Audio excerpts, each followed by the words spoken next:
এই রূপালী চাঁদে তোমারই হাত দুটো মেহেদির লাল রঙে সাজিয়ে দিতে চাই।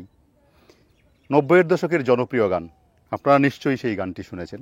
অনেক কবি সাহিত্যিকরা এই মেহেদির রঙে তার প্রিয়তমাকে সাজাতে চেয়েছেন। তবে কি কারণে মেহেদি পাতার রঙটা এরম সবুজ একটা পাতার রং লালচে বাদামি হয় সেটা অবশ্যই হয়তো বা অনেকেরই জানা নেই। অন্য গাছের পাতায় তো এরকম লাল হয় না। মেহেদির সায়েন্টিফিক নেম হচ্ছে লোসোনিয়া ইনরমিস।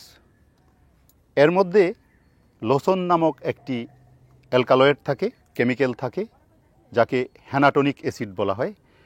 এটা যখন পাতাটা পিষে যখন আপনাদের হাতে বা কারো হাতে এটা প্রয়োগ করা হয়, তখন হ্যানাটোনিক অ্যাসিড হাতের তাপ এবং আর্দ্রতার সাহায্য নিয়ে হাতে যে প্রোটিন থাকে সেই প্রোটিনের সাথে বাইন্ড করে অক্সিডাইজড হয়ে বাদামি এবং লাল রং উৎপন্ন করে।